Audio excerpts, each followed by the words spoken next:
Kumusta mga kaibigan? Ito na naman po tayo, si Rafael Jr. Plakya. Gumagawa tayo ng power supply po ito ng computer desktop.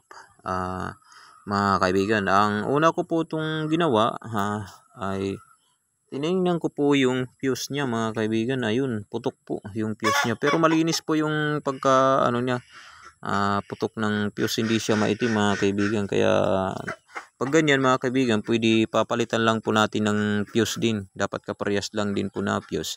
Tapos tinisting ko na rin yan mga kaibigan, yung switch on off niya, sira din mga kaibigan. Ayun, ngayon pag didikitin ko po yung sa switch on off mga kaibigan, yung wire niya, iilaw po yan mga kaibigan. Ayan o, umilaw siya mga kaibigan. So ibig sabihin, sira talaga yung switch on off niya mga kaibigan. Pero wag niyong gagawin yan yung ganun mga kaibigan, kasi delikado yun, kasi kuryente na yan mga kaibigan.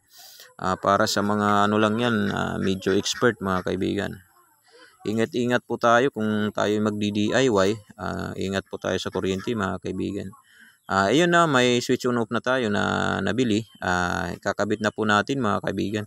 Ganun lang mga kaibigan, kung meron kayong mga ganito na power supply ng desktop nyo o ano man, ipagawa nyo muna kung sa baka man lang madali pa, hindi na kayo makakabili ng bago mga kaibigan, kasi medyo may kamahalan din po ito yung bago mga kaibigan.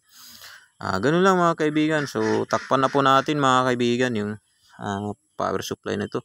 Secure po ang tatak po na ito mga kaibigan na power supply.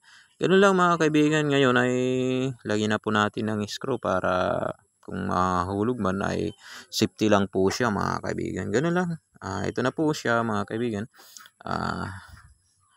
Lalagyan na po natin ng tornilyo yan mga kaibigan.